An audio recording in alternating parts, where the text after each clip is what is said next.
studiu Łączy Nas Piłka i w programie Podyskutujmy gościliśmy już trenerów, gościliśmy też prezesa Zbigniewa Bońka i wielu piłkarzy. Natomiast pierwszy raz mamy okazję gościć zdobywcę Złotej Piłki. Niemal równo 30 lat temu Ruud Gullit, bo to z nim dzisiaj porozmawiamy, zdobył tę właśnie nagrodę i wyróżnienie za osiągnięcia nie tylko w reprezentacji Holandii, oczywiście wielki zawodnik i Feyenoordu Rotterdam i tego najlepszego Milanu w historii. Ruud, it's a great pleasure to have you in our studio. Thanks for agreeing to come to us. Going straight back to your playing days. You had a chance to play alongside Johan Cruyff. Yes. That must have been great pleasure. I was lucky that that happened because Johan is not only a very good player, fantastic player, exceptional player, but also a coach on the pitch. So he could teach me how to think tactically and also how to anticipate things. So that was a very important moment in my career. What was he on that level player, on that level of your teammate? No, he was exceptional. He won already everything. I think he was 36 or 38 years old when he came to Feyenoord. And in training, I tried to nick the ball off him and tried to take it away. I couldn't do it. It was impossible. He was so quick in the first 5 meters that couldn't get close to him. And of course, when he had the ball, he was already pointing at everybody where to go. He had that control over him. So therefore, he pinpointed it, where you had to run, how you had to do it. And I was listening to him and watching him, how he talked on the pitch with us and on the training field with us. And that was fantastic. But off the pitch, you had some discussions about how the football should be played. Yes. I suppose that you weren't always agreeing with him, No. given I've read your book. No, because there's not one philosophy in football. Everybody is a little bit right. I read I write that in the book. Everything is a little bit right. Johan, of course, he was convinced that his way was the way. And I said to him, look, later on when we played Milan, we didn't play 4-3-3, we played 4-4-2, we were winning everything as well. Yeah, but that was because of this. It doesn't matter of who it is, we were winning, and that was suited to our game. So therefore, but the discussions were good and always on with respect, because, he knows a lot about football. He proved it later on also with Barcelona as a coach, but if you have the best players, then it's easier, everything becomes easier. Now that Ajax have come back to the European top by playing in the Europa League final, but they played against Manchester United in the one way, in the one philosophy that was always present in the modern era with Ajax. Was that a mistake in your opinion? No, it's not I understand where they're coming from, but that's why I wrote the book, because it's important to adapt yourself. Rinus Michels, who is the instigator of total football, the 4-3-3, he already said in '88 to me, Rudy, never underestimate the opposition. You cannot always play the game as you want. The opposition wants to do something different, and you need to know what they want to do different. And sometimes you need to adapt yourself. But now we are stuck with this fact that is the only philosophy, and when you have the ball, you should have known before what could have happened if Man United is not participating. What could you change? What could you do different? And if you play only one way, then you become vulnerable. Like we saw Barcelona last couple of years, you're getting vulnerable because there's no plan B. What do you do when the opposition is better? What do you do when you can't get through that wall? What can you do about it? And there's different ways to do it. And I try to already, with this book, to anticipate already on situations like that. You also defend the more pragmatic way of playing football, but what kind of football do you really enjoy to watch? Look, like I said, if you're playing in a team that plays with good players, it's easy to play beautiful football. It's easy to dominate the game.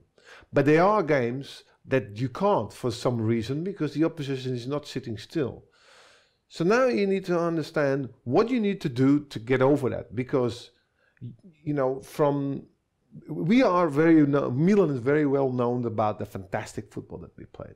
But of the 30 games, if you play 7 games fantastic, that's a lot.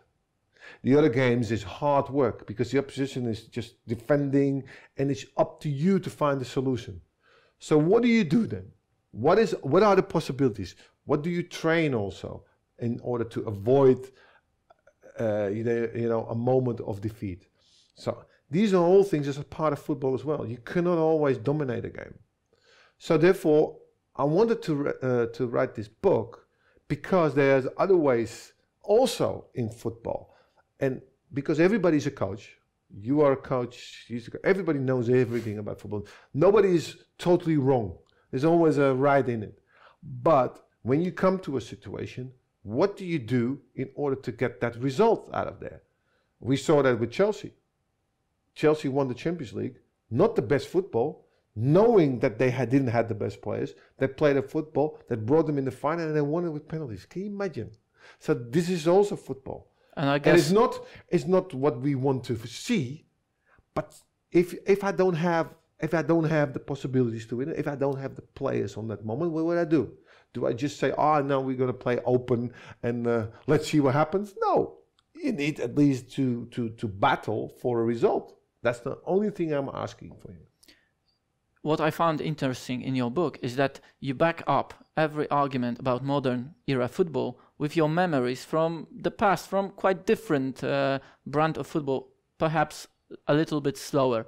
Didn't that make you think that nothing has really changed in football? Look, Atletico Madrid, how do they play? 4-4-2. Here you go. Still the same principles. Look, the principles are still the same. The only thing is like you say, it's a higher tempo. But everything is the same. Still have to anticipate. You still have to be very short. You have to be very like a block of players. It doesn't change. Football doesn't change. The reason why Milan was winning those days because they were 20 years ahead. The reason why Ajax in the 70s were playing so well because they were 20 years ahead. Later on, Barcelona did the same. So this is the football doesn't change. The only thing is you have to be more. It's more physical, not in tackles, but physical in preparation. Football players have to be more fit. Nowadays, in my days, you were 4 kilometers. You were quite fit. Yeah, but 4 kilometers a game you were playing. Nowadays, 6 or 8 kilometers a game. Does that make you a good player? No. It only says that you have to work harder in order to get the same result. Players in statues change also. You have a lot of strikers now who are small, very handy. Midfield players who are small. In the back, some players are still tall. They have tall players. The wing backs are all different. They were all wingers. Now they become defenders. Dani Alves, you see a good example of that. Marcelo, good example of that. So the football in that way didn't change. The systems are still there. You cannot do different. With 11 against 11, you have a couple of systems you can play, and that's your skeleton. You were quite a total footballer. You were playing in different positions. You could play, you could score a goal, you could defend your own goal. Do you see yourself in any of the players right now? Oh yes, because like I said, football didn't change so much. Nothing else. The only thing that changed maybe with nowadays is that the right winger is now a left-footed who goes inside. And the left winger is a right-footed who goes inside. That's the only change that is in the 4-3-3. So therefore, you still see the same players. The only thing is, like, they run a little bit more, they have more physique, and they have to do a little bit more to get the same result. As you said, it's a game of opinion. That's why you wrote the book, because the game nowadays is more about opinion. Everybody has to have an opinion. Everybody's right. In a way, that how they see football. And I wrote this book because people, most of the time, they follow the ball. They, also the camera, they follow the ball goes there. But what happens is more the people without the ball. What do they do? If everybody only follows the ball, it's like little kids, when they are 5, 6 years old, they all go together. They don't see it. So what happens is you have to do things without the ball that most of the people don't see. They see Dani Alves coming on the right. But the danger is not Dani Alves. The danger is Lewandowski when he comes in the box. What is his position? What is he doing to make a goal? And most people, they're still watching the ball. Lewandowski's there. He knows that you watch the ball. He makes a little dummy forward, goes backward, and you lost him. And he's still like this, and he's already there. 1 yard, of a 1 meter, 2 meters, he's gone, and he makes the goal. So therefore, you need to anticipate and to see what does he want. Where does he want the ball? So first of all, you go close to him. You feel him. Don't hold him. Just feel him. Makes his dummy. You feel that. That's why Italians are very good in defense, because that's what they do all the time, and it's difficult for them to score goals against the Italians.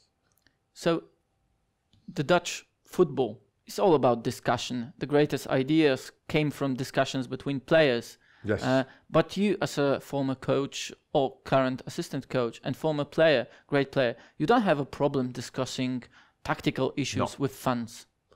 Now, with fans, look, in Holland, you know, in the media and everything, the media in Holland is different than any media anywhere else. They are like coaches. They're going to ask you all kinds of tactical things that normally you would not discuss. That's why when we go abroad, they always say, there comes the professors of football again. It's funny because in abroad the coaches don't have these discussions. But that's part of Holland. Everybody's thinking tactically, but it's not only the tactics; it's also the work you put into. And you can do any tactics you want, but if you don't have work at it and you have certain rules you have to follow, these rules are the same when I was with Milan. The same rules that was in Liverpool in the old days. These same rules. It doesn't matter. Only thing is the development of football is more in a physique way than in a tactical way. With such lectures as your book, with all the statistics available online, with all the analysis that come up here and again, is a football fan nowadays much more knowledgeable than he was? Of course, you have the internet. He can see whatever he likes, you know. He's sure of his case. And that's why we love football. You know, I think it has to be like that. And the fan is an important part of our game. Without them, we cannot do nothing. Without the press, we cannot do nothing. But they cannot do nothing without us as well. And I think there is no football player who goes on the pitch thinking, I don't want it today. Everybody wants success. Everybody wants to do their best. Everybody wants to play this game. So, and if you play badly, it's not because you want to. It can be all kinds of things. Maybe your biorhythm is not good at the moment. You feel tired. Maybe you had some problems at home. Maybe the opposition is better than you. There's so many things that is important for a player. But there's no player who goes on the pitch playing badly, wants to play badly. You have still watched the Euro 2016, I guess, even though the Dutch didn't play there. Yeah, I had to do it, yeah. And I saw some matches. I saw some good matches. Poland was I have to ask you about Poland. What did you make of the team? It's a good team. They work very hard, really, really hard.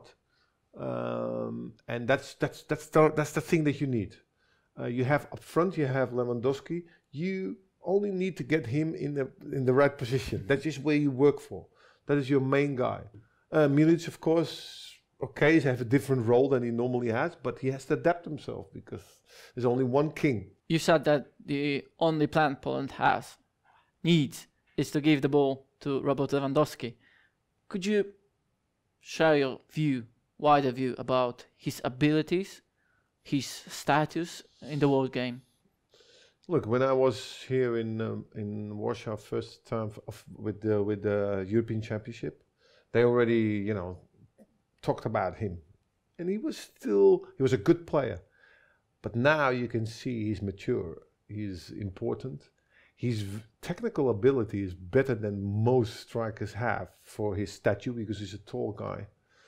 And he becomes the importance. And I think that the Polish players, what they will do is to get him all the time in the position that he can score a goal. And he will get you out of trouble. And if he doesn't do it, then it's still Milic there, who will take advantage from the attention that Lewandowski gets, and then he can score a lot of goals.